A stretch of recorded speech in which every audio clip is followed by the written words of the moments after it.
Assalamualaikum warahmatullahi wabarakatuh. Perkenalkan, nama saya Lina Yulianti dari semester 2A. Di sini saya akan mereview pertemuan ke-11 di mata kuliah Hukum Pidana dengan dosen Profesor Dr. Hajah Heni Nuraini SHMH beserta asisten dosen Dr. Emrendi Aridayandi SHMH.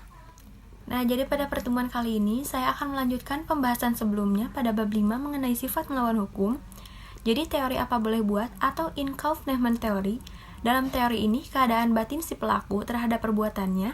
Yang pertama, akibat itu sebenarnya tidak dikehendaki, bahkan pelaku benci atau takut akan kemungkinan timbulnya akibat tersebut. Nah, lalu yang kedua, akan tetapi meskipun demikian ia menghendakinya, namun apabila keadaan atau akibat itu timbul, apa boleh buat hak itu diterimanya juga. Ini berarti pelaku berani memikul resiko. Nah, lalu ada sifat kesengajaan. Yang pertama, kesengajaan berwarna. Sengaja melakukan perbuatan berarti sengaja untuk berbuat jahat. Jadi, kesengajaan perlu ada kesadaran dari pelaku terhadap perbuatan yang dilarang. Dengan kata lain, kesengajaan berarti kesadaran dari si pelaku terhadap perbuatan melawan hukum. Atas dasar itu, kesadaran menjadi syarat untuk dapat dipidananya pelaku. Ajaran ini sudah tidak dianut lagi karena memberikan beban yang berat kepada penuntut umum dan terutama hakim. Dalam ajaran ini, hakim harus membuktikan bahwa pelaku dalam melakukan tindak pidana selain menghendaki perbuatannya juga mengetahui dan menyadari bahwa perbuatannya dilarang dan diancam dengan pidana oleh undang-undang. Nah, lalu yang kedua, ada kesengajaan tidak berwarna.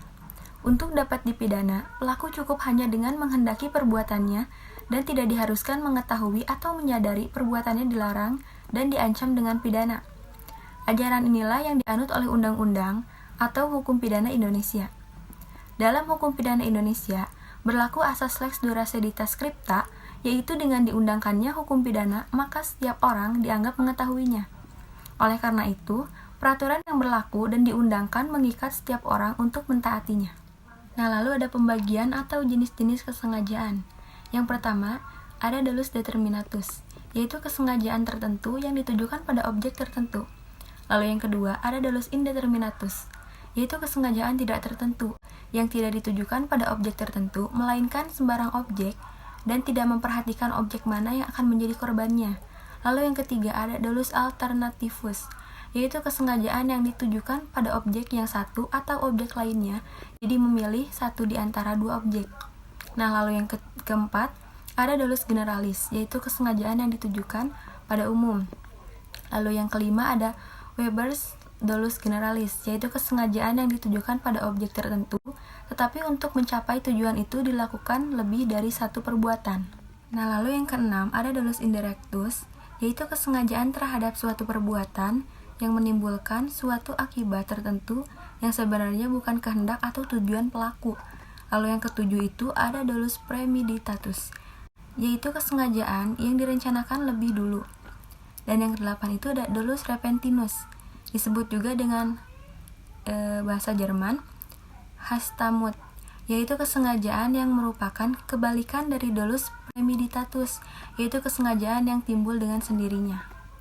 Nah, lalu ada kekeliruan atau kesesatan atau salah kira, disebut juga tidak sengaja, dan keadaan batin seperti ini dinamakan juga kesesatan, kekeliruan, atau salah kira.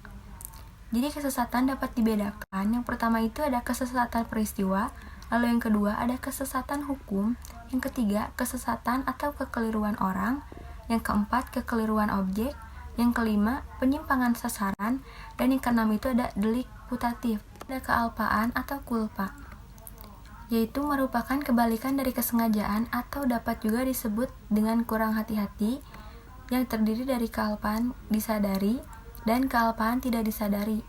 Unsur-unsur kealpaan ini, yang pertama, pelaku dapat menduga terjadinya akibat perbuatan. Dalam hal ini ada hubungan batin dari pelaku dengan akibat yang timbul dari perbuatannya sehingga pelaku dapat menduga, tetapi pelaku kurang hati-hati. Lalu yang kedua itu pelaku kurang hati-hati. Lalu ada kemampuan bertanggung jawab, yaitu keadaan batin atau jiwa seseorang yang sehat dan normal ketika melakukan tindak pidana. Jadi cara menentukan kemampuan bertanggung jawab itu yang pertama dengan sistem deskriptif, yaitu menyatakan, lalu yang kedua itu ada sistem normatif, yaitu menilai, dan yang ketiganya itu sistem deskriptif normatif, gabungan antara keduanya. Jadi dalam KUHP Indonesia menganut sistem yang ketiga, yaitu deskriptif normatif. Dengan alasan deskriptif artinya keadaan jiwa pelaku digambarkan oleh inisiator, dan normatif artinya hakimlah yang menilai dan menyimpulkan perbuatan tersebut mampu atau tidak mampu yang didasarkan pada hasil pemeriksaan di pengadilan. Mungkin cukup sekian yang bisa saya sampaikan. Mohon maaf bila ada kesalahan. Wassalamualaikum warahmatullahi wabarakatuh.